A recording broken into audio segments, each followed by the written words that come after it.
আর রমাদান ইলা এক রমজান থেকে আরেক রমজান পর্যন্ত পা দিতে দেরি, পুরা বৎসরেরটা মাফ করতে দেরি করব না।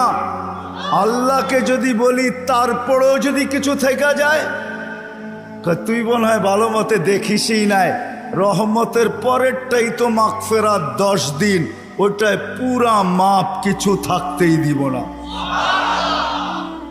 আল্লাহকে যদি বলি কিছু তো রইল না, ভাবলাম বুঝলাম, কিন্তু গাট্টি তো হইল না।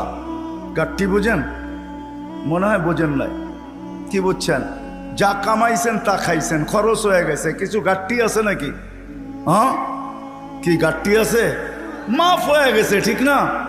গাট্টি তো নাই, রাসে। আল্লাহ বলে গাট্টি ভালো তো বাসি, গাট্টির প্রশ্ন চল শেষ 10 দিনে রেখা দিছি।